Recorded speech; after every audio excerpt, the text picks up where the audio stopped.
something.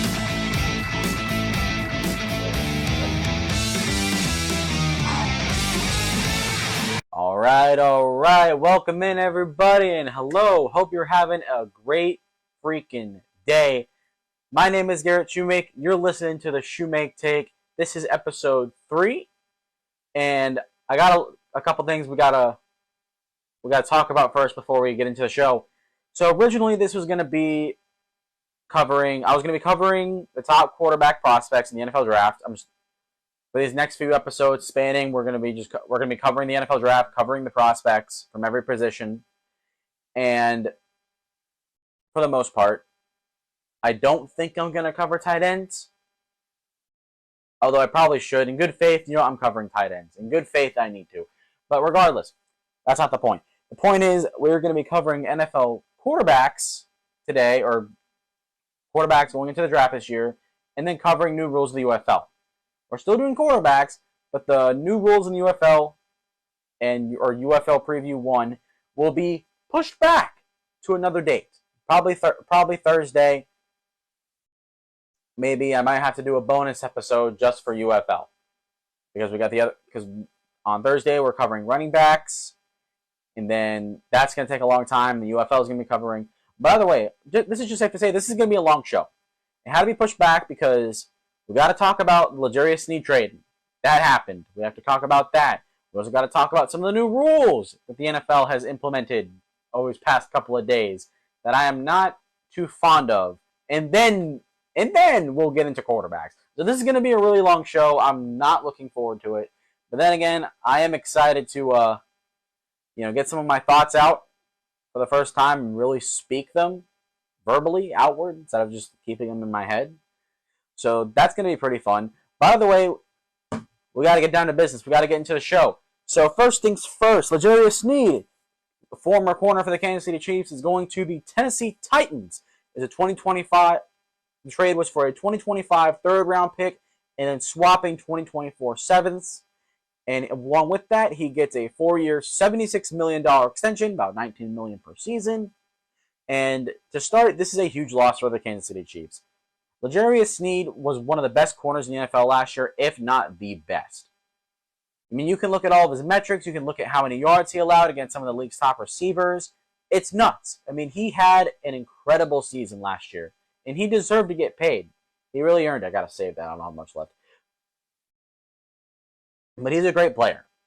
And I think this is a huge win for Tennessee. This is a huge steal. I thought that if you wanted to get L'Jarius Sneed, you're going to have to trade, a first-round pick, a second-round pick. You're going to have to trade a high pick in this draft in order to get him. And Tennessee got him for a third-round pick in next year's draft, which is a steal. And then swapping sevenths, almost any team in the NFL would take that. And I'm surprised that there wasn't that big of a market. I guess people were worried about how much money he was asking for. But he's asking now his top 5 paid. I think he's the number 3rd highest paid. But he's not the highest paid. He's not getting paid $20 million a year. So in that regard, I mean, Tennessee stole him. Tennessee stole him from the Kansas City Chiefs. And then you add that up with Roger McCreary, their young slot corner, and then you add Chidobe Awuzie. I'm pretty sure I said that wrong. But either way, we'll just call him Cheeto. So you add Cheeto in free agency. You already have Roger McCreary. And this, in my opinion, not only is this a huge move for Tennessee, this is instantly a top 10 corner trio, corner room in the entire NFL. And I will defend that. You have your number 1 is L'Jarius Sneed, who was locked down, shadowed every top receiver in the NFL just about last year, and held them. The most yards he allowed against the top receivers in the NFL, like when you list all of them, there was like a graphic. I might put it up on the screen once this uploads to YouTube and I edit it. But the most yards he allowed against like the top receivers in the NFL he covered, like I said, was 66 yards to Devontae Adams. I said that like he's bad. No. But that's the most he allowed, which is nuts, right? That's insane. And most of it was like 20 yards, 30 yards, 40 yards. I don't think he allowed 50 yards to anybody. I don't think. And guys like Keenan Allen and Tyreek Hill held him to no catches at all. Completely shut Tyreek Hill down in the wild card match in the playoffs.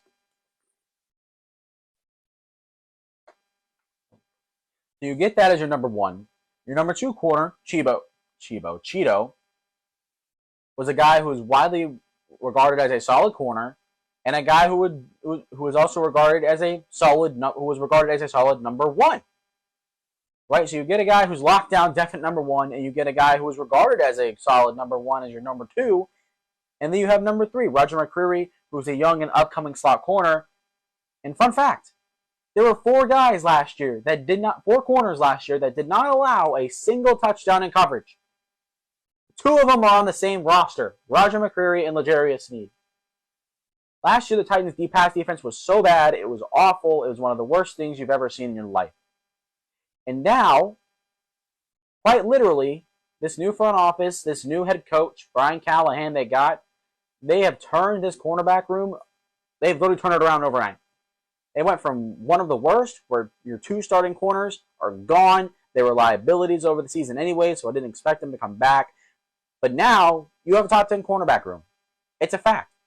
It's an objective fact. You have a number 1, you have a solid number 2 that was a good number 1, and you have a young up-and-coming slot corner who didn't allow a single touchdown in coverage last year. So, now with that move, this makes Tennessee a dark horse playoff team, in my opinion. Not enough people are giving their credit, so I'm going to give them their credit right now. You want to talk about investing in Will Levis and seeing what he has? Well, you can't do much of a better job than what Tennessee has done this offseason. You bring in Tony Pollard to give it the 1-2 punch with Tajay Spears. Right? You bring in Calvin Ridley. You sign Lloyd Cushenberry at center. You have the 7th overall pick in the draft. I'm assuming you're going to draft a tackle. Right? You get pieces on this offense. You get a piece on the offensive line, one of the best pass protectors in the NFL, that Lloyd Cushenberry is. And then on defense, you add an athletic guy in Kenneth Murray. While you still need work at inside linebacker, you take the biggest weakness of the defense, the secondary, and you flip it overnight and make it one of the best on paper. And I'm serious. This makes Tennessee a dark horse playoff team. It would not surprise me one bit if they were a 7th seed in the playoffs. It wouldn't surprise me one bit. And their floor right now is probably 8 wins. But honestly, if they have a good draft, it would not surprise me if they finish with 9, 10, or even 11 wins next season. It wouldn't surprise me. While a lot of it's based on potential and based on what if. But here's the thing. If we're basing it on potential, this team has got it. This team has got the potential to make the playoffs and win double-digit wins. And the L'Jarius Sneed move moves that needle for me. It does. Because Tennessee hasn't had a number 1 corner in their building in such a long time. I mean, this is huge for them. This is huge. They got him for practically nothing. They signed him to a contract that's much better than... I mean, yeah, it's still top 5. But at the same time, he's not resetting the market, which is great for them. And like we've talked about, L'Jarius Sneed they're getting a guy that is a number 1 corner in the NFL. But that is my opinion on that. Good job for Tennessee. I'm sorry if you're a Kansas City Chiefs fan. That is a huge blow to your football team. Does anybody want a free Shumake Take rant in an episode? Well, you're probably going to get one today because we got to talk about a couple NFL rule changes that have been made. First off, the hip drop tackle ban. So before I get into this, we got to establish some context is what is considered a hip drop tackle. I'm not going to give it the actual definition because no one reads the actual definition. So I'm just I wrote it down in a way that's easy for everybody to understand. So a hip drop tackle is where you grab the opponent and you practically drop their dead weight. So you grab them like by their waist, give or take, and the hip drop occurs like I said, you grab the opponent and you just go dead weight and drop, right? Where you drop your hips. And all it does is pull the tackler's center of gravity down, and it makes it really hard for a defender to move. And the issue with why it was causing injuries and why it was being changed was because a lot of players like Tony Pollard, Mark Andrews, there were injuries where they fell down, and because of human physics and motion, when you fall down, what do you fall on? Your legs, your knees. And with the motion that the hip drop tackle does, when the tackle is going to make that move, they end up sometimes inadvertently falling on the ball carrier's legs or knees, causing injury. Right? And that's what they're concerned about. Because if you land on because I mean, if you've seen, if you ever had someone tackle you and them land on your legs and your legs bend a weird way, from personal experience, that's not fun. It hurts. And if they're going to look at it from the perspective of, oh yeah, like when you fall on your legs, and it looks a little, and that you can see like a tackle, it looks like, it makes you like make that type of face. I can get it, but I do have a big problem with this tackle. First things first, in the NFL, players are going split second, right? I can't snap my fingers, but you get the point. There's everything snap, quick second reaction, right? So when that happens and you go for a tackle, that causes a thought in your head that slows down playing time, that slows down the mind in your head. Because you have to think about what you're going to do and how you're going to tackle, so you don't want to get a flag. And if it happens and a flag is called, it's now a 15-yard penalty, automatic first down, same thing as a face mask. And the first thing I think about is referees. Right? Referees, their job is already as hard as it is, and they already have problems making calls already, it seems like, right? We can talk all day about how bad referees were last year in years past. They're bad. They're bad. And people are vocal about it, right? Like, this is not a secret. But the problem is, now that you add this in, it's another subjective call where it's very gray, and in real time, it makes it hard to tell if it's clean. Right? And all this does is I can see it right now. I can see like a late game, a team is trailing or a team is trying to win, and and something like that happens. It looks ticky-tack, right? Boom, flag.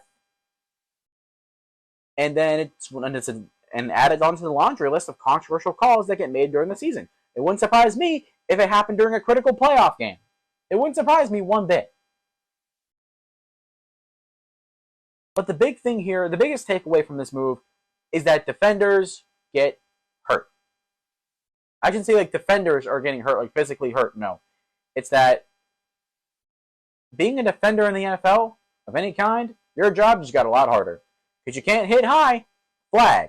You can't hit low, can't hit the knees, right? Clipping, flag. Now you can't hit below. And if you do it wrong, you're going to hurt your team. Quite literally, you have to reevaluate how you tackle.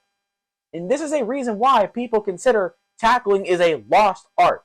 Because there's so many rules in place to protect players for better or for worse, right? We're not going to talk about tackling rules, right? And whether they're better or worse for the game. I would argue that they're better, but that's not neither here nor there. But the reason why tackling is considered a lost art is because there's been restrictions put in place affecting how players can bring another player down. The problem is, if you can't go high, you can't go low, the majority of tackles have to happen in the middle. And simply put, when a player is running full speed, the only way to really stop them is to grab them and drop your weight and pull them down. Because if they're running full speed, that's a lot of motion, that's a lot of momentum that one person has to stop on their own. And the best way to stop it is to quite literally stop it. Grab them, pull your weight down, and immediately stop their momentum and pull it in another direction. Right? So it causes a lot of problems for how defenders need to tackle. And they're going to have to rework it. And this scares me because I don't know if it's going to be called a lot. I'm hoping it's like, oh yeah, when they get tackled, the hip drop tackle happens, and then like it goes. Oh my gosh, I'm losing my train of thought. The tackle happens, the defender lands on the ball carrier's legs, and it looks a little gruely. And then you call the flag, and sure, that makes sense. I get that. But I just hope this doesn't become one of those ticky-tack calls that happens late game where you get a first down, 15-yard penalty, and it's like, come on. And ultimately, we just made referees' jobs that much harder. Well, not we, but referees' jobs just got made a lot harder. And now that's one more thing that's going to cause controversy in our game that we do not want to see. So overall, I think this is a bad move. There could have been a better way to go about this. Like maybe specifically, like if you land wrong, but at the same time, you can't really like say, oh yeah, you have to tackle this so you don't land wrong. Like you can't control that. Like I said, players' heads, they're going, a million miles an hour, right? They're going all on instinct. So when that happens, they don't control it. It happens. Everything is a split-second reaction. But yeah, overall, bad move. L move by the NFL here. That was cringe as all heck. But we need to move on because it doesn't get any better. Well, maybe. Depending on your opinion. So the NFL has a new kickoff strategy. For the people that are going to be watching on YouTube, if you're listening here on live, I am sorry. But I'm getting ready to throw a graphic up on the screen here in a second that visually displays the new NFL kickoff structure, and it's called the hybrid kickoff. Now I'm just going to read a whole bunch of stuff right here and just follow along with me. Hope you stay along. I'll try and read at a reasonable pace. I'm a fast reader and a fast talker if you don't know. If you haven't known already. Here we go. So under the new rule, 10 players on the kicking team and at least 9 players on the receiving team will line up just 5 yards apart and will not begin running until the ball gets back to the returner, meaning that players won't be going full speed when they crash into each other, which caused so many injuries on kickoffs in years past. That's part of the reason why they changed this kickoff, is to try and prevent injuries and allow for more returns. That's the whole point here. But here we go. Of the 22 players on the field, only the kicker and 1 or 2 kickoff returners will line up separately from those players who are 5 yards apart. The kicker will kick the ball from his own 35-yard line. 10 of his teammates will line up on the other team's 40. The receiving team's 9 or 10 blockers will line up on their own 35-yard line. And the kick must land in between the 20-yard line and the goal line, known as the landing zone.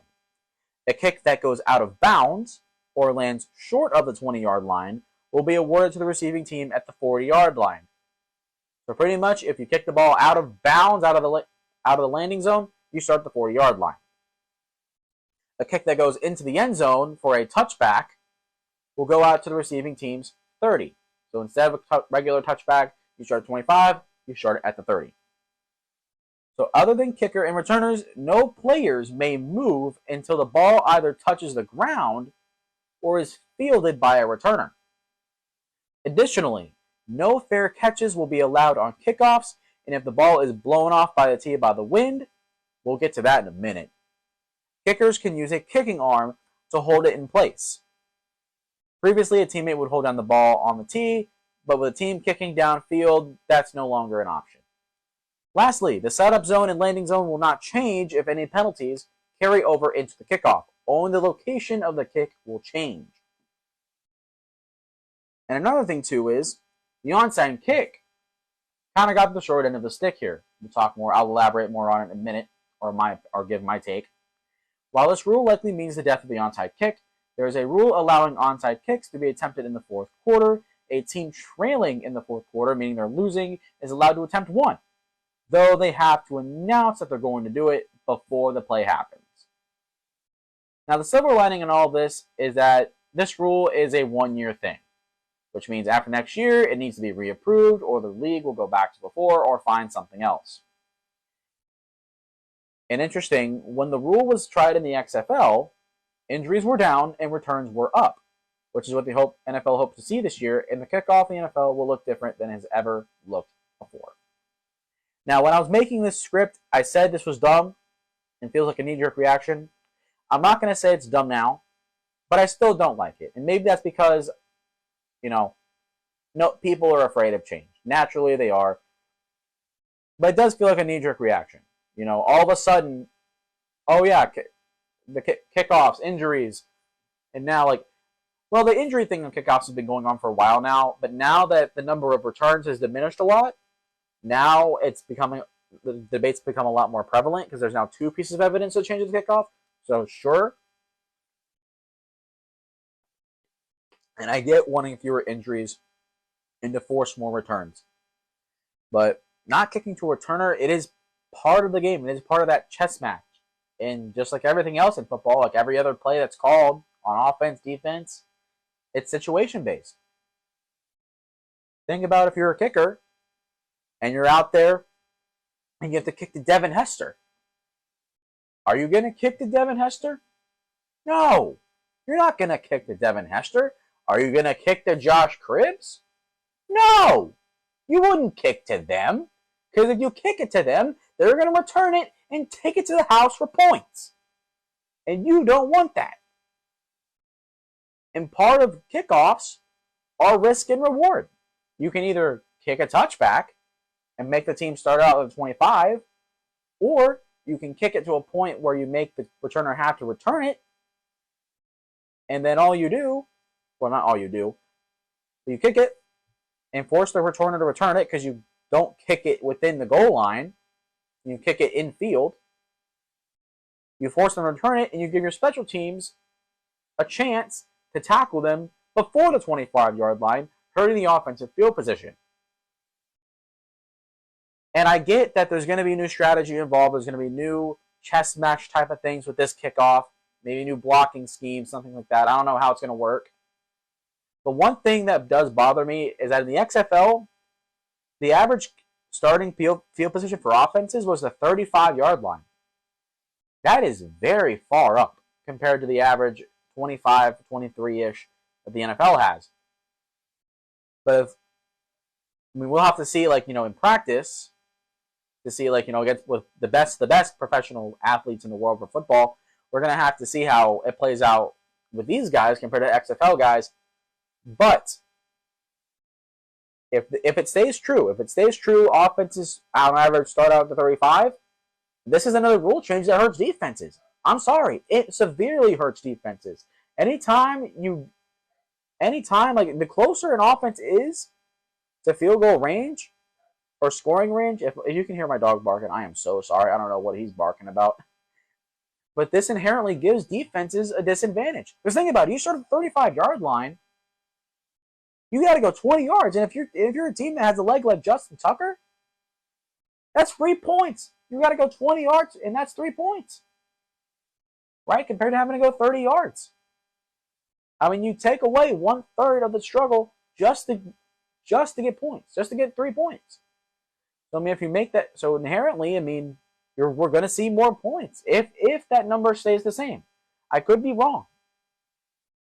Right? By the way, I'm trying to fix the right thing. Fun fact, I got to stop for a second. Fun fact, on the rant, was it the rants? Yeah, it was the rant. I said 90 times. 90, it was either 90 times or over 100-something times in the span of 25 minutes. That was bad. And as you can tell, why I'm sometimes stopping my speech, I'm trying to break that habit. But I've never been a guy to say or so that counts for something.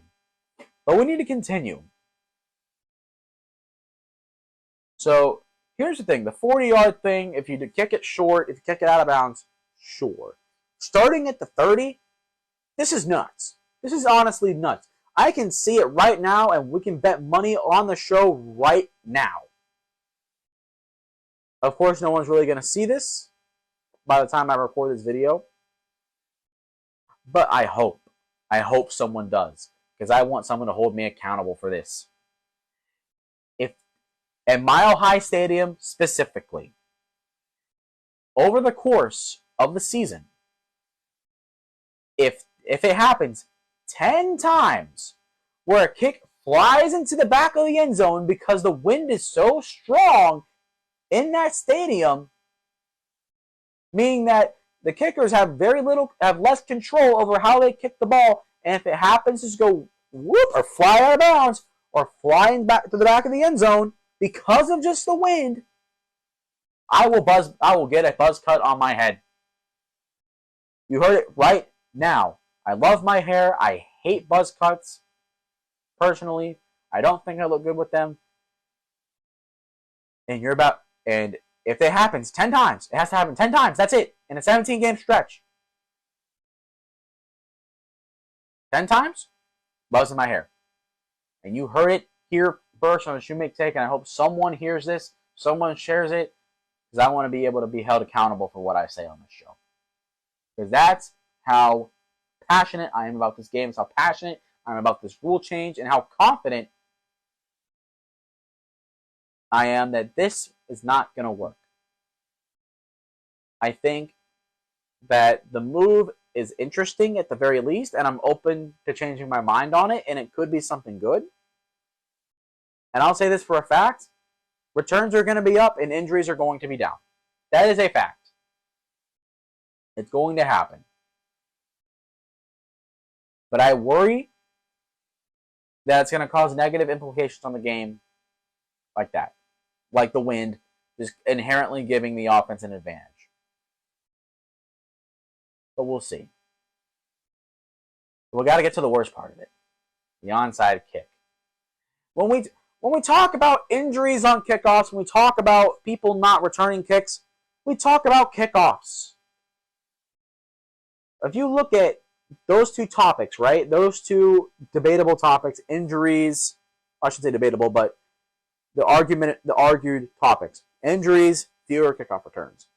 If you look at all of special teams and you like put in a totem pole from like the top being, like highest priority, these relate to the issues at hand the most, and you look on the top and the bottom. On the very bottom is onside kicks. The very bottom. The very, very bottom of the totem pole. Like lower than this desk. Right, that you can't even see. It's lower than that. And I don't get why the onside kick got the short end of the stick. There was nothing wrong with the onside kick. There was nothing wrong with it whatsoever. And I told you we're getting into a Shumake Take rant. If you thought a Shumake Take rant was Friday, oh no, this is a Shumake Take rant now. This is insane.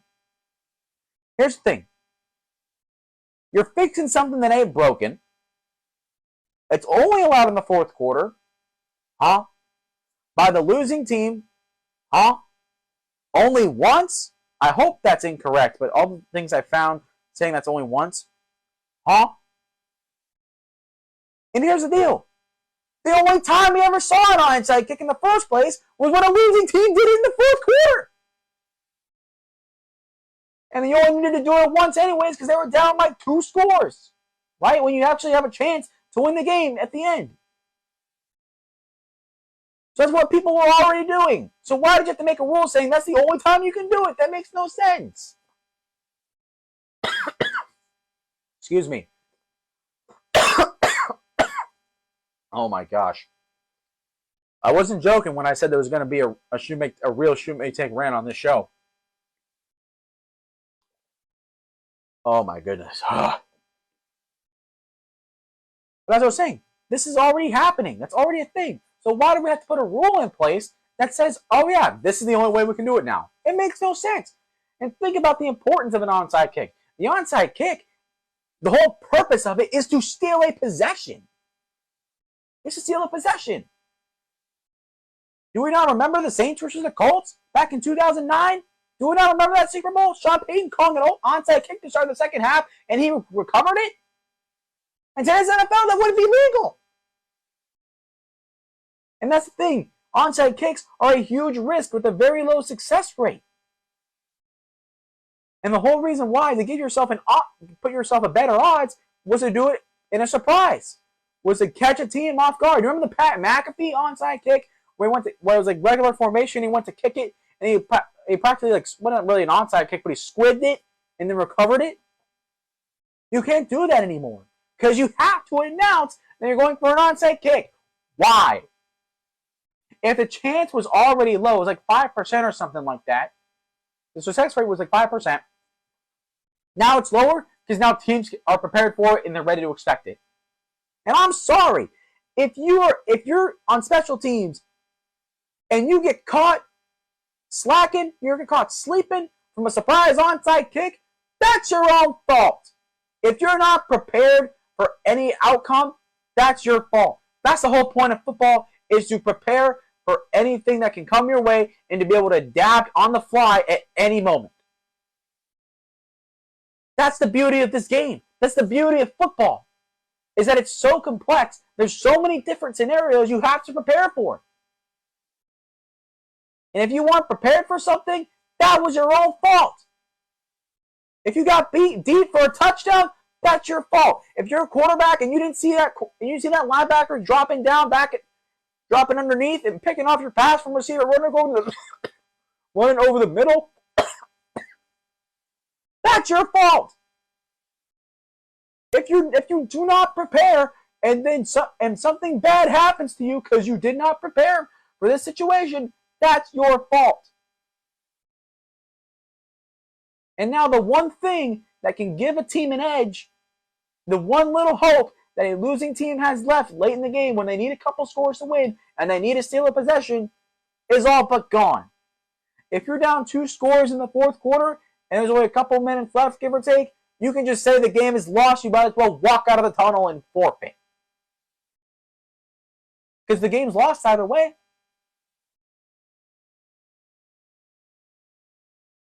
I got to gather myself for a second. Oh my God. Yeah, like, it makes no sense. The onside kick, like I said, was on the bottom of the totem pole. It was something that was not broken, that didn't need to be fixed. Okay, I've said enough. I have said enough on this.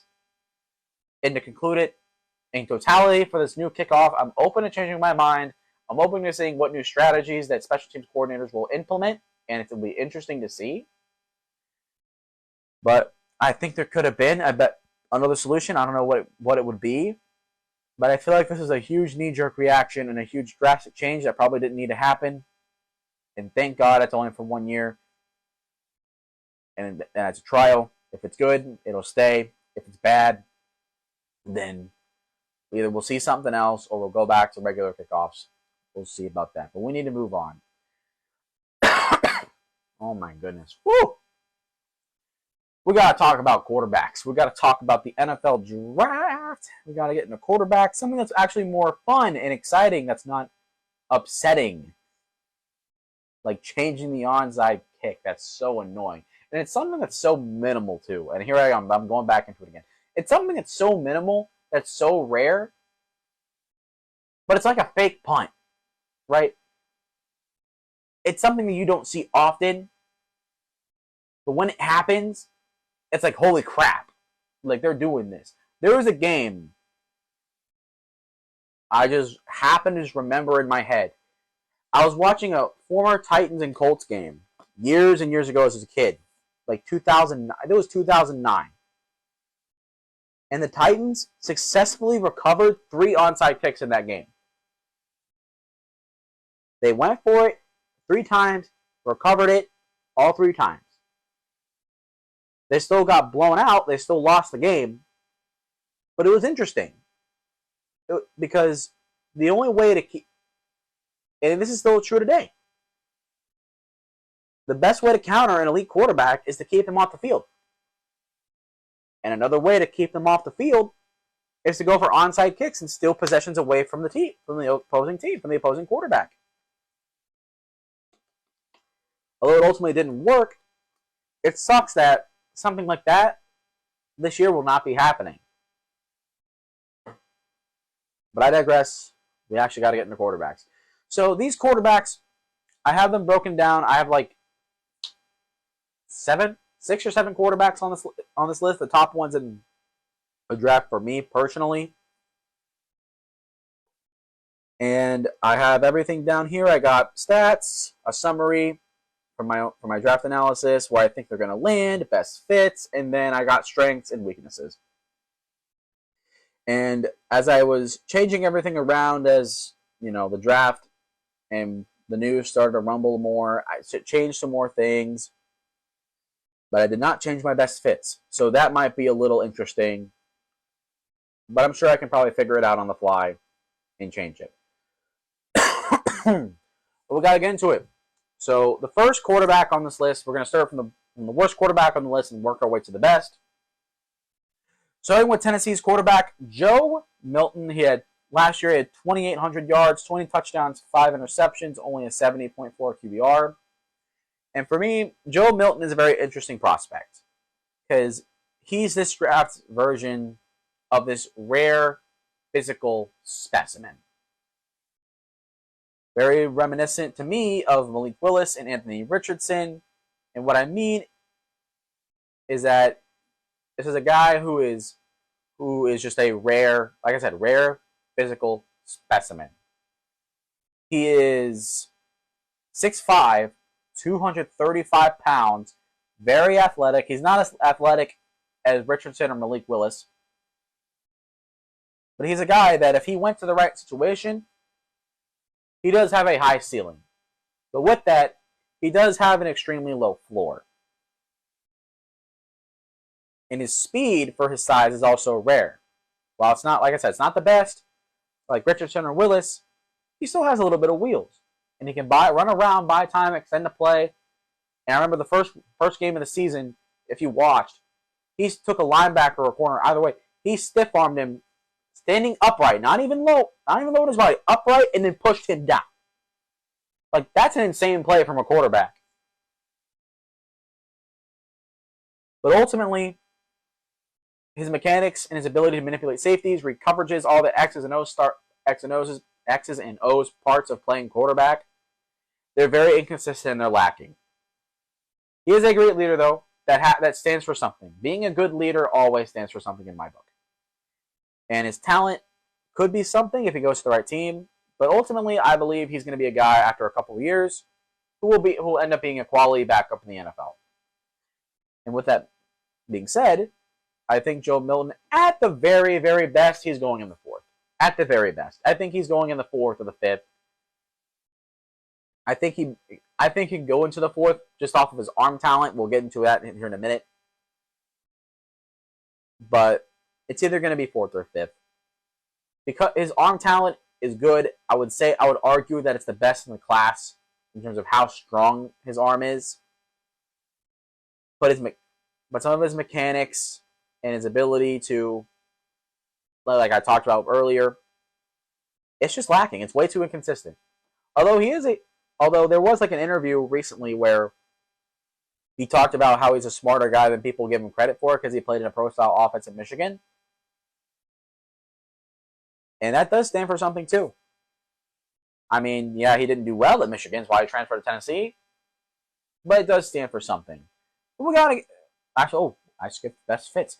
So the best fits for me, I think, first off, the Atlanta Falcons. They just signed Kirk Cousins, but Kirk Cousins isn't going to be here forever, right? He's in his 30s, coming off an Achilles tear. If you're thinking Joe Milton can be a guy who can sit, learn, and later on start, the Falcons are a good fit for him because he has a good quarterback to sit behind. There's good offensive weapons around him, a good offensive line, good defense. He'd be going into a good situation where he's able to just sit, watch, and learn. Along with that is the Seattle Seahawks. Good veteran quarterback, Geno Smith. Really good receivers. One of the best receiver trios in the NFL, in my opinion. DK Metcalf, Tyler Lockett, and JSN. An offensive line that still needs a little bit of work, but it's okay. And a defense that also needs some work. And they're still building up. By the way, on offense, regardless, he can still sit and learn. Now, if you're thinking that he's going to be a quality backup in the NFL, the best bits for me are Philadelphia Eagles, which is probably not going to happen now. This is why, because now with the Kenny Pickett trade. Although it would be, no, I'm sticking with it. I'm sticking with Philly and also the Chargers. Because the Eagles, they like to run the football a ton. Joe Milton is he's not really a run-name quarterback, but he can run. He has some wheels to him, like Jalen Hurts.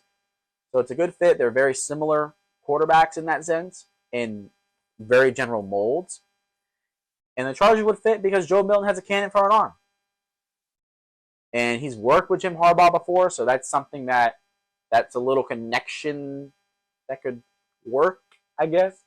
But I think those are the best fits for Joe Milton. A couple that where he could sit and learn, potentially be a starter, if that's where you think he could go, and then a couple where you think he's going to be a quality backup. For the strengths for Joe Milton, we talked about his elite size, 6'5", 235. Arm talent is arguably the best in the class, in my opinion, and well beyond positional norms. Secondly, along with that arm strength to throw it far, he can throw it really fast. Right? You want him to throw you a 5-yard slant into a tight window, he's got you. He can do that. He can deliver it, pinpoint, boom, bam, right there. I hope I didn't break the mic. He's also the ability to run around, extend the plays, and deliver long off-platform throws with the flick of her wrist. That arm talent. It's all about that arm talent, that ability to run around, and if he's off that off-platform, flip it up 60 yards like it's nothing. Another thing, too, that I like about Joe Milton that stood out on film was that he'll stand in the pocket and deliver a throw if he's going to get lit up. He will stand in there and he will take a shot if it means he's got to make a throw. He's tough. If he needs to deliver a throw, but he knows he's going to be light up, he's going to take a shot. And like I said, that toughness is uncommon. Reminds me a lot of a quarterback like Ryan Tannehill. It's fearlessness. It's just fearlessness and selflessness to be able to, I'm going to make this play no matter what happens to me. And along with running around, sliding around the pocket, he does keep his eyes downfield very well. So it's not like he'll go to run around and then he'll look for a running lane. He still tries to keep his eyes downfield and make a play with his arm, which is very good. I like that. And then production-wise, he posted 32 touchdowns against just 5 interceptions over his 3 years at Tennessee, which is good. So he's mostly been able to take care of the football. So at least, with his mechanics lacking, he's not making a ton of bad plays off of it that can commit turnovers. And also, with that toughness, he's strong against sacks. He can break away from a sack and escape a pocket and extend the play. I talked about that a second ago. The weaknesses, oh boy, deep ball. Here's the thing. Joe Milton, his arm talent. He's got a rocket. He doesn't have a controlled rocket.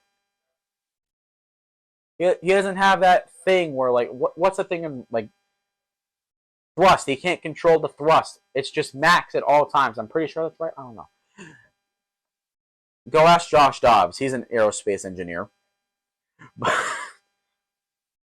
But his lack of placement and timing as a deep ball passer was bad. It was very, very bad. And throws beyond 10 yards was only 38.6%. That is abysmal. So if he isn't throwing screens or he isn't throwing simple slants, in routes, curl routes, he isn't getting it done. And that's very alarming, especially if you're trying to go to the NFL level. Throws that require anticipation are a little bit of a struggle, cause receivers to run into collisions and get lit up by opposing defenders. That is makes me think of Ray Lewis. Another thing is, he tries to throw the ball through a receiver rather than deliver a touch. This is what I talk about. All thrust, he can't control the thrust. It's always, as hard as he can. Right. So if your receiver going to catch that ball, it'll be like a punch that goes straight through your chest. And then his inconsistent tying his feet to his eyes and squaring to his targets. While he does keep his eyes downfield, his body isn't moving along with that. Which, something like that, that's coachable. That can be fixed. That's something I worry about too much. But some of the throws he makes, because it's inaccurate, it forces targets receivers to break their stride and do certain things that are not within their route to make the catch. Is that right? Oh my goodness. Yeah, there you go. That's Joe Milton. His strengths, weaknesses, where I think of him as a quarterback, and we got to move on. We got Bo Nix out of Oregon. So his stats from 2023, 4,500 yards, 43 touchdowns, just 3 interceptions, 91.2 quarterback rating, and he had a great year at Oregon. 5 years, he started at Auburn, didn't cut it. Past 2 years he was at Oregon and has lit it up in college football. It's been really, really fun to watch. And I like his production. I like his tools. His size and athleticism are all on par for an NFL quarterback. And compared to most, I think he's more polished. I'm not going to say like he's like pro ready that can start day one. But I think he's a guy that has a lot of good tools. And at the very least, he's going to be a guy that can stabilize an organization for a long time. I don't think he's going to be a guy that's going to light the league on fire. But he could. He has the talent to. But at the very least, I think he's going to be a guy that's going to come in and, after like the second half of the season, he's going to be good. Of his rookie season, he's going to be good and he's going to stabilize an organization. Where I think he's going to go, I think he's going to go mid-first round at best, probably early second, depending on what happens. But to be fair, for the quarterbacks in this draft class, it would not surprise me if 6 went in the first round. I think at least 4 are going. Obviously, Caleb Williams, Drake Maye, Jayden Daniels, J.J. McCarthy. At this point, I think J.J. McCarthy is going in the first, no question. But quarterbacks like Bo Nix, and we'll get to Michael Pennix here in a second. Make sure it's still going. Yep, Mike is still going. Perfect. But if we see 6 quarterbacks go in the first round, it would not surprise me. But that's neither here nor there. Bo Nix will probably go in the mid-first round if he does. There's teams in there that need him, that need a quarterback, if they don't trade up. But although he could go in the early second at worst. And the best fits here are the Vikings, Broncos, Raiders, all teams that need a quarterback. For the Vikings and the Broncos, they desperately need one. They don't have a quarterback now, and there's rumors that the Vikings are trying to trade up. But if they can't get that trade and they have to stay at 11, Bo Nix will be there. I don't think you take Bo Nix at 11. So, if you can't trade up and you can't get one of the top 4 guys, I think at 11, if you're really sold on Bo Nix, I think you maybe trade down and gather more capital and get to a spot where you can pick him and get better value for it. For the Broncos, same thing here. I don't think what are they picking, 13th, I believe, or something like that, or 14th. Either way, they're still in the middle of the first round. For them, if you're really sold on Bo Nix and you really need him, I think you trade down there too. But also, there's plenty of holes on this Broncos roster now, and I think you can comfortably, pick someone in that first round, and he'll probably fall into this in the second. Maybe you trade up with your second pick. Maybe you draft into the early second. For the Raiders, I don't think they're going to end up drafting Bo Nix now that they signed Gardner Minshew, and it seems like they're going to stick with Aiden O'Connell and let him compete to be their franchise guy. I think you're making a mistake.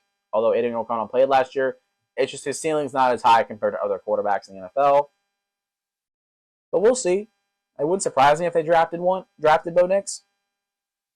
But I digress. And the thing with Bo Nix, the big thing that popped off for me on film was his ability for pre-snap recognition. Right? His ability to see stuff pre-snap and read stuff post-snap was really, really good. His X's and O's, I'm just going to call it all the mechanics, like the X's. I'm just going to call it X's and O's for general stuff. His X's and O's are really good. They're really good. He knows how to manipulate defenses with his eyes. He can pump fake.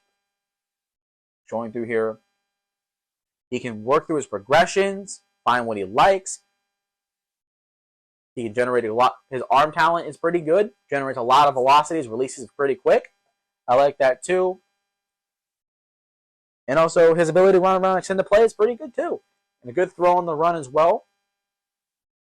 And also, along with that, with the X's and O's, that internal clock, when pressure's coming and he needs to make a play, it's in there. You can see it. He just knows when it's time to go, it's time to go. So the big takeaway here, also toughness, right? So the big takeaway here is that he's polished. He's more polished with the X's and O's than most quarterbacks in this draft. And that's why I say he can be a quarterback that can really stabilize an organization.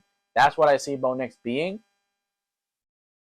For his weaknesses, a lot of nearly 30% of his passes were thrown behind the line of scrimmage. This I don't worry about. Because it's like, Oh, he threw a ton of screen passes. He threw a lot of check downs. Woo! Sure. But did you see what he did when he threw the ball downfield? He was great. He was great. So, I mean, that doesn't concern me at all. And a couple other things here. These are actually a couple other concerns. When a blitz is coming, he tends to short arm his throw. Instead of kind of like delivering full throw, he kind of goes and tries to like pop it out, kind of like push it or pop it out compared to just getting it out. And when it comes to extending the play, his decision making does take a dip. His completion percentage compared to in the pocket when running around is down a decent margin. He also has the deep ball problem similar to Joe Milton. It's not as bad, nowhere near as bad between all of us. But it's left touches on the field where he just overthrew it, too much mustard. And then sometimes when he's trying to really make that throw as well, like it's either too far or more commonly it's too short. And it's not that he has a bad arm. No, he has a really good arm. It's just he isn't getting enough oomph on that throw to really get it to where it needs to be. So it falls short. And then with that, you just got to do a better job of throwing receivers away from coverages. Pretty much do a better job of throwing your receiver open, if that makes sense.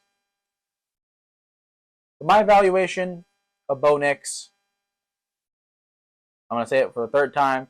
Polished, will stabilize an organization. I think this is a good prospect you can get in the middle of the first round, if not early second.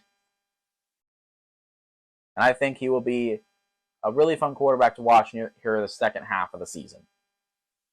Next up, we got Michael Pennix. We just have 4 more quarterbacks to go for this. I have no idea how long this is. This is going to be well over an hour. By the way, Michael Pennix, 2023 stats, 4,900 yards, 36 touchdowns to 11 interceptions, 84.1 QBR. And in my opinion, I got to think about this for a second. Michael Pennix, I shouldn't say that he definitely deserved the Heisman over Jayden Daniels, like for a fact, but it was heavily debatable. It was heavily debatable. He had an incredible year at Washington, and I love his story. He had 2 torn ACLs, I think, and a couple other injury issues, and through all that adversity, he had one of the best seasons a college quarterback has had in a long time, in recent memory. He has an incredible arm.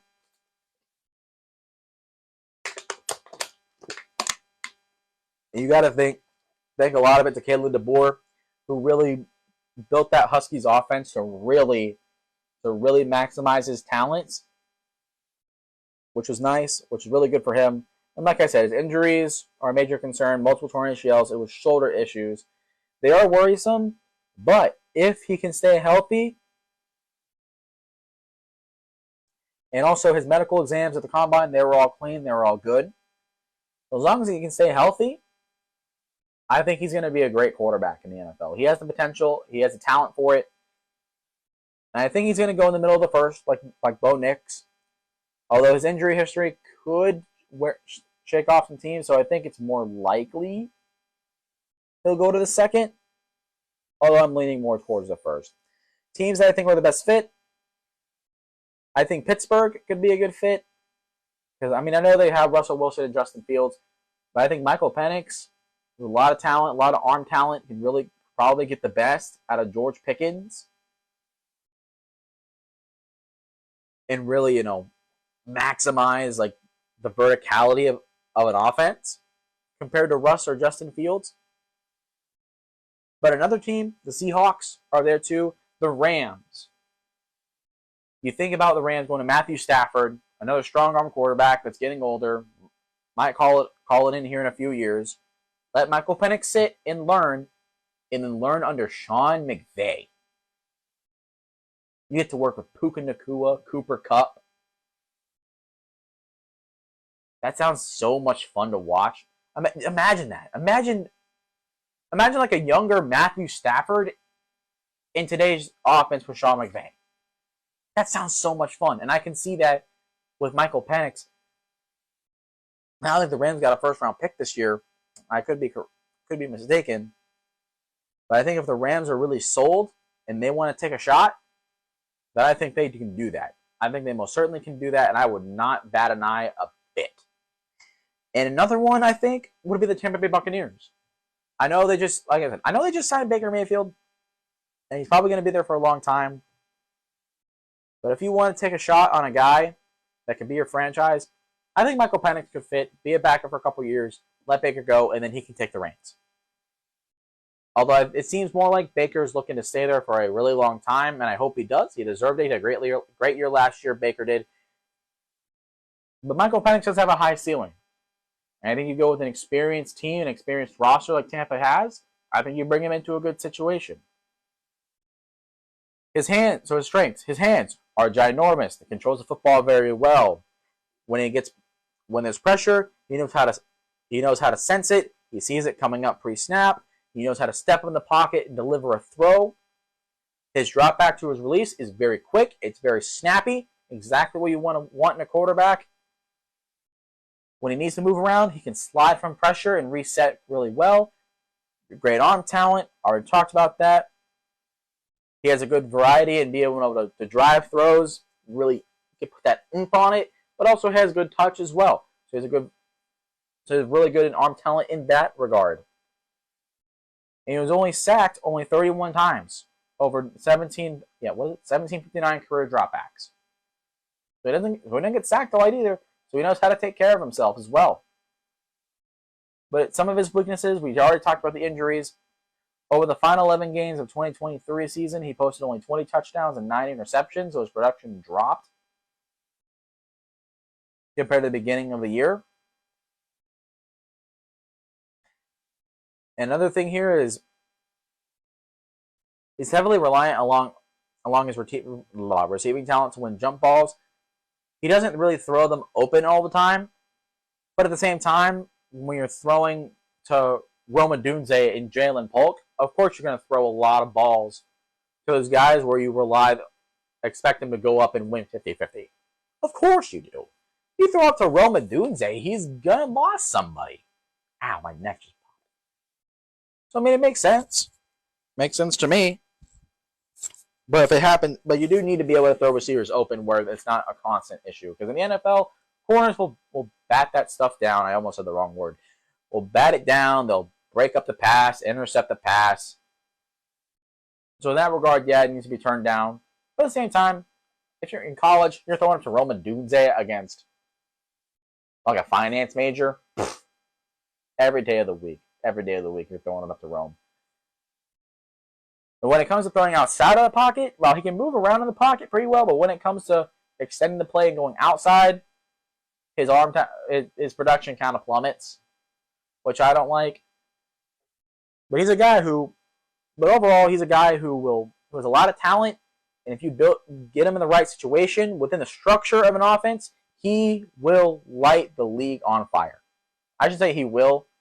That's another rant that's going to happen. I think this Friday actually, but he can do that within the structure of an offense. He can deliver, and he has the potential to do that and be a really good star, really good quarterback in the NFL.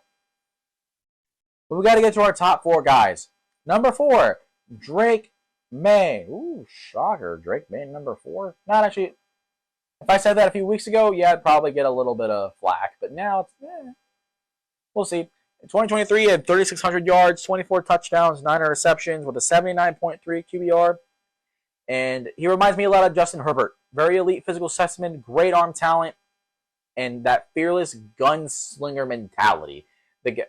Reminds me very similar to Justin Herbert, very similar to Will Levis. These physical specimens that have great arm talent and is like, I'm going to make any throw I want to throw, and I'm going to make that throw, and there's not a darn thing you can do about it. That type of fearlessness is really fun in a quarterback because it creates a lot of fun plays. He would have been my second quarterback, but some of the issues that display on tape, like tendencies, like poor decisions with the football and a lack of variation of power he puts on his throws, really made me drop him to 4th. But regardless, if he goes to the right, like Pennix, he goes to the pots for all quarterbacks, but especially Drake Maye, who was considered the boom or bust prospect of this draft. He goes to the right situation, he's going to light the league on fire. He can. I got to stop saying he will. He can. He very much can.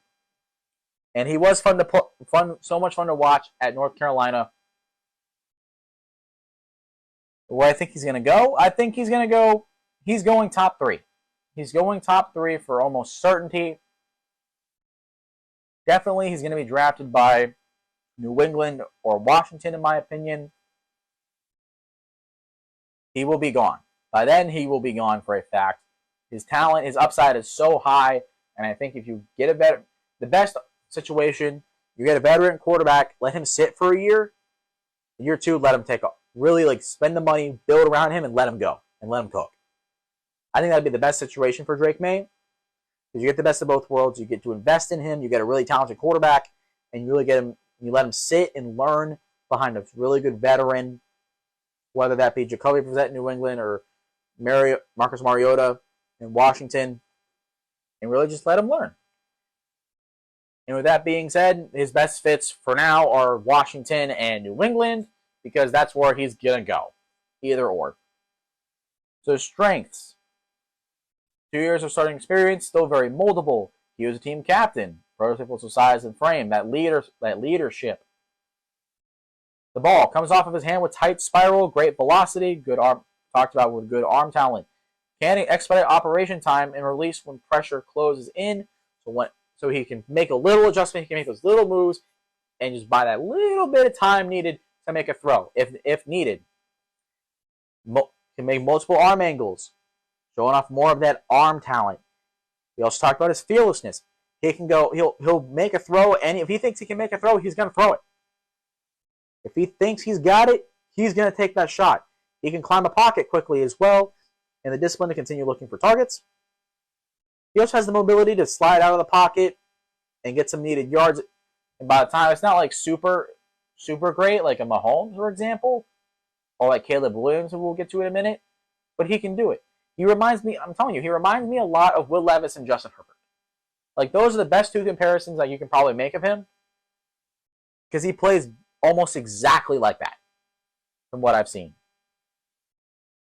For some of his weaknesses, though, when it comes to disguising pressures, he has trouble deciphering it sometimes.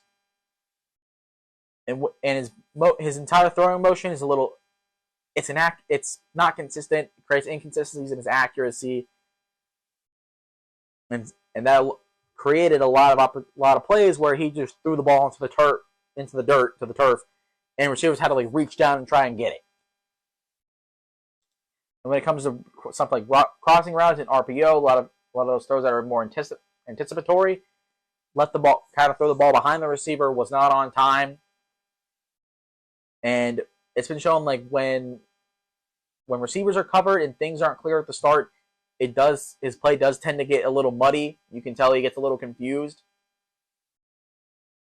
And 16 career interceptions at North Carolina, a lot of them were poor decisions and bad throws, which you do not like to see. But he is the biggest boomer bust prospect in this draft, in my opinion. And I hope to God, if he goes to Washington or New England, they're not the best situation to go into for a quarterback, but please, I just hope that they do right by him and give him the development that he needs. I hope. But now we got to get to number 3, J.J. McCarthy out of Michigan. Practically 3,000 yards, just under 2991, 22 touchdowns, only 4 interceptions, 88.2 quarterback rating. And J.J. McCarthy is this draft's polarizing prospect. His film shows that he has talent, but there's not enough production to really, get you to be sold. And his frame is smaller than ideal, and his arm talent, there's not enough on him to really get a good amount. There's not enough of a sample size to really know for a fact who this guy is. But what we know is Michigan was a run-heavy offense, so it didn't do too much. So that's something you worry about as well in the NFL, where passing is more prevalent. He'll be expected to pull more weight. So that's a concern that hits people. But despite that, when he did have to make plays, just checking on the mic here, making sure it's working. He did make the most of his opportunities. He played really, really well. And when he needed to make a play, he did make it.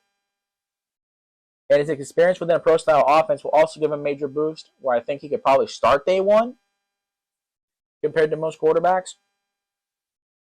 And he is a really good competitor, can play out of structure as well. And I think J.J. McCarthy, right now with the rumor that he could go, I've heard rumors that he could go to Washington at number 2. And while that, I think that would be a reach, it now is a real possibility. But now for a certain fact, the only thing I can tell you right now to the camera is that he's going in the first round. For a fact, he's going in the first round now. There's no question about it. And I think teams that could really be a good fit for him, the Broncos, of course, they need it. Vikings, of course. Seahawks are one. But one that really intrigues me is the New York Jets. Gets to stay up north.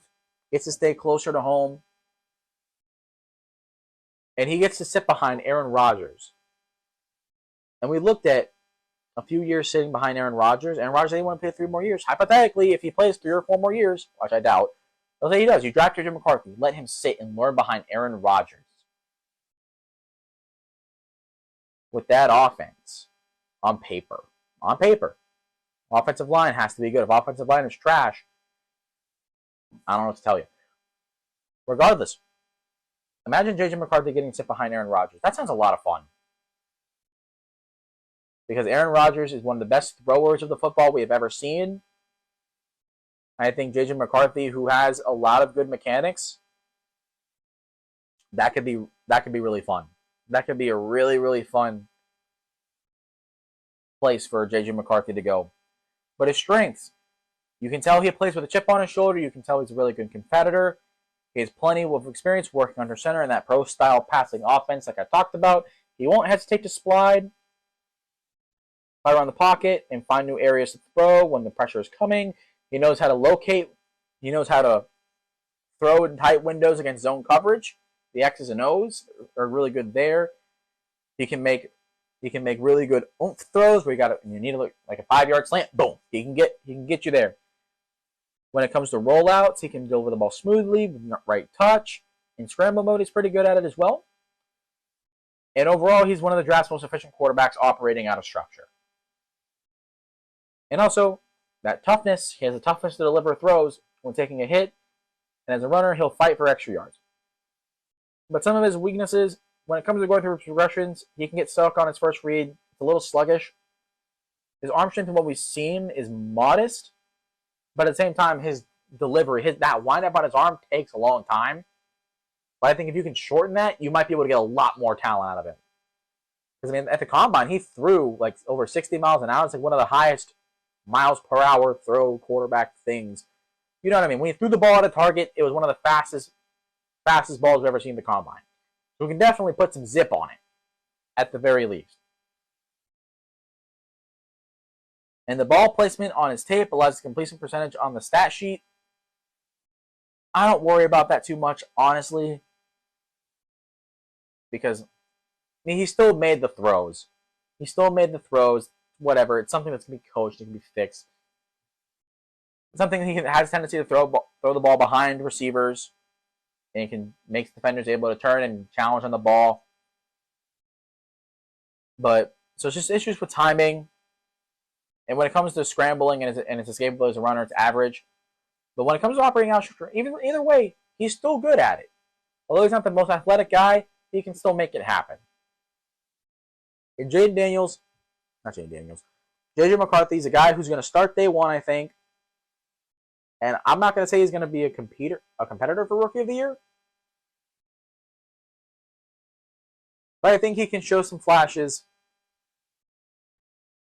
And at least in year one, make it look like the team that drafted him made the right decision. But now we got to get into Jayden Daniels, my personal favorite quarterback in the draft. Not the best, but my favorite.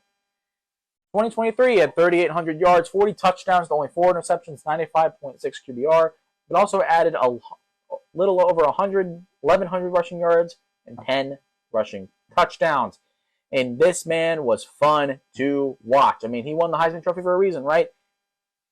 This reminded me a lot. He's like a more slender version of Cam Newton. A guy who could throw it, although it's not much as all the arm talent's not as great. We'll get to that in a little bit.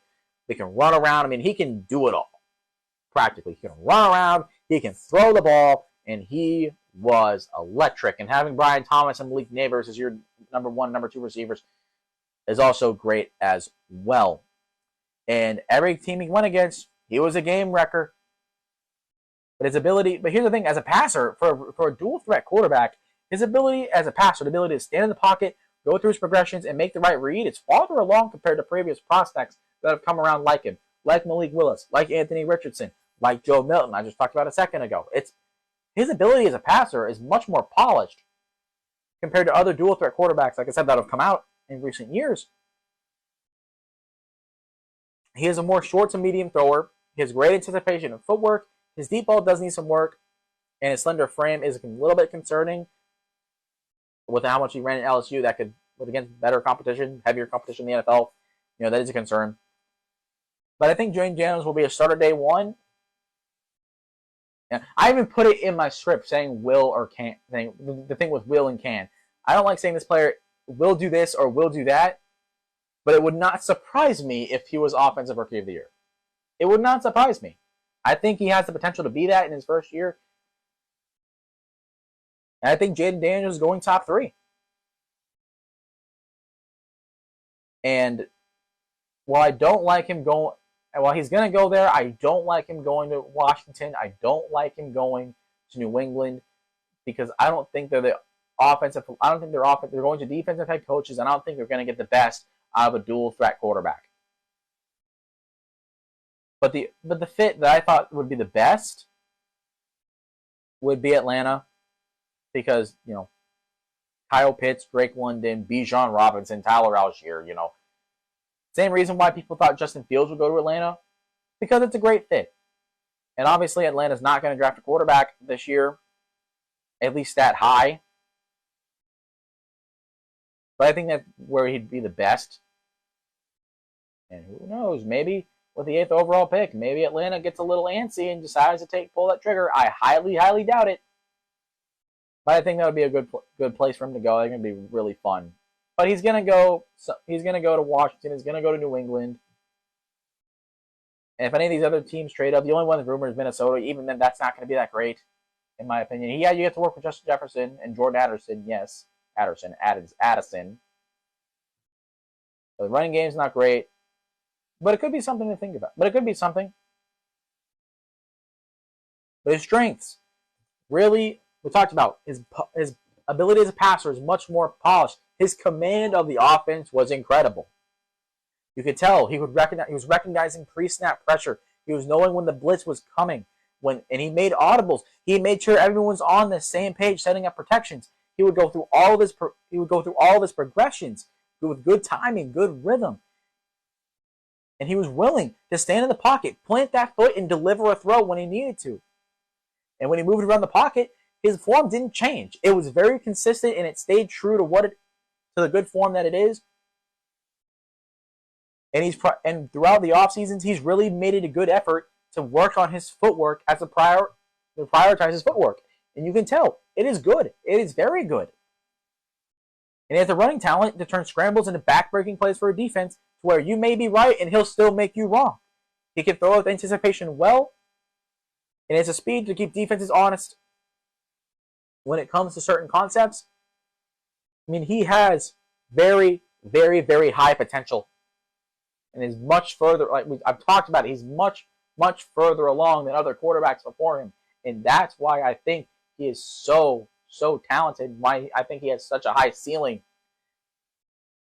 But he does have a couple weaknesses. I know I'm making him out to be like the next coming of Jesus, and he very well could be. But we talked about the slender frame could lead to durability issues. His arm talent is not that great. He doesn't have a big arm. He doesn't have he can't really put delivery on throws. He can't put that zip on it compared to other quarterbacks in this class, especially outside the numbers. That leads to be that could be in a special, really big danger. When he does run, though, he does tend to look for exits and look to run compared to keeping his eyes downfield. And we talked about the deep throws, below average, that push and that placement to really get it there. And when it comes to rollouts compared to just scrambling, throwing on the run, the accuracy is surprisingly different. When it comes to rollouts, he's really good. When it comes to scrambling, it drops off a little bit, which you would think would be the same, but that's coachable. It can be fixed. And then when it comes to fade throws, he just tends to leave them a little short and not put enough on it. But that's whatever. As I said, he's insanely talented. He was so fun to watch. It would not surprise me if he was Offensive Rookie of the Year. He is insanely talented, and I think he's going to be very fun to watch in 2024. And then we got to finish it up with making sure my mic is still working. Yeah. And we got to go to Caleb Williams, number 1. 3,600 yards, 30 touchdowns, 5 interceptions, 82.4 QBR, along with 11 rushing touchdowns. So Caleb Williams is the number 1 prospect for a reason. He's considered generational. He's been compared to Mahomes. He has incredible arm talent, arguably the best in the class next to Joe Milton. And along with that, his ability to immediately just extend a play and buy time. Let me stand up a little bit. I'm not yelling into the mic. And one of the early reports that came out was that when he first jumped onto the scene as a number 1 prospect, was that he looks like Patrick Mahomes, but more polished.